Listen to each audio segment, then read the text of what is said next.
biranze ni ibitego byinshi 3-0 niki cyapfuye byapfiriye byatumye mutsinda ibitego. Nuko bimbwiye neza ko wazisize 3 nibyo koko wabidutsinze, ariko kugira ngo igitego kijyemo ni amakosa 3 ibitego 3. So rero nta kindi cyabaye kindi kidasanzwe uretse kuba twakosoye amakosa twakoze. Ariko si tekinike mu kibuga ekipe yabarushije.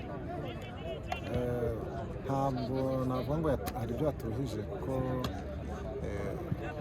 match irangira n'ubundi ubona badakina mu buryo butekinike, ubona nta kidasanzwe, ahubwo wenda icyo bakoze nuko baprofisa amakosa twakoze bakabyaza umusaruro. Hari bamwe mu bakinnyi twagiye tubona badahari, ndetse hari n'umwe wari uri hano mu kanya n'amarira match ari hanze, bako hari bamwe mu bakinnyi majyemo n'abantu biruhuko, byaba biri mu mpamvu yatumye mutakaza umukino.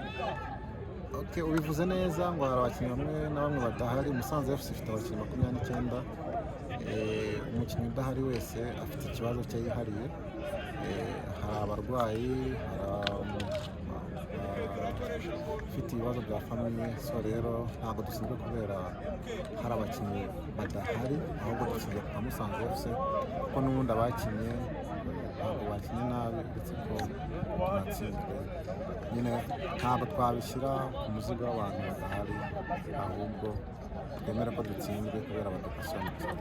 Ariko urebye ekipe ya Musanze shampiyona yabaga iri mu makipe 6 ya mbere, ubu ngubu ufashe amakipe 8 arashobora kuba Rwanda kutamanuka ikipe ya Musanze rimwe.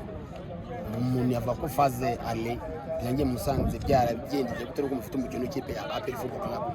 Okay, ntabwo navuga ngo Musanze FC umwanya wa 6 izawubura kuko n'ubundi izawubona, kandi nanone shampiyona ntabwo ari fazare gusa, shampiyona ni fazare na retour.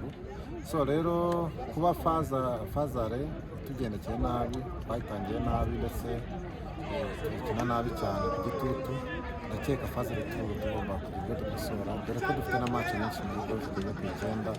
So rero bizaduha umwanya kugira ngo tugire ibyo dukosora. Kandi ako coach wari uri mu ikipe ya Musanze umwaka ushize, ku munsi nk'uyu yari ikipe ihagaze neza, nta n'impinduka nyinshi navuga z'abakinnyi wenda babayeho, kandi ibyo ni ibintu bibaho kuba ikipe yakora impinduka. Uyu mwaka hari igihe umuntu abona ibintu tugasa nk'ababyura bikagenda uko nk'uko bivanga ikipe iri gutsindwa, abantu bakabivuga nyine bikarangira. Musanze yabaye ya 3 bwa mbere muri shampiyona umwaka ushize, tutabeshyanye ikibazo ifite muri uyu mwaka niki hatabayeho kubeshyanya.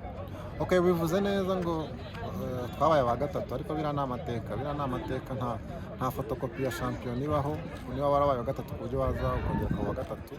Ikindi kandi ntabwo twarebera shampiyona yose fazare gusa, ko dusigaje na retour.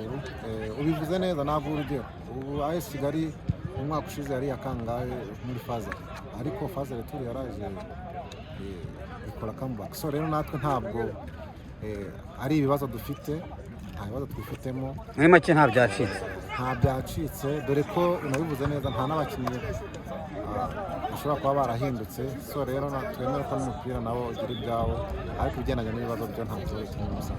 None se coach, mbere yuko dusoza, gutsindwa na Vision 3 abenshi bavuga ngo ntagashye, hari icyizere watanga ku mukino ujya kuzaba muri ekipe irimo irashaka igikombe APR Football Club mu mukino ujya kuza kukizaho?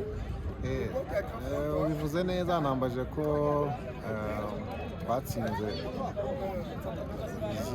twatsinze Gorilla, dutsindwa na Vision. Ni shampiyona, nta fotokopi ya match iriho. APR ni ikipe nkuru, Vision ni ikipe ntoya, ariko iradutsinze. APR niko twayitsinze. So ntabwo turi gukina igikombe cyo gukuranamo, ahubwo ni shampiyona, ni umukino ku mukino.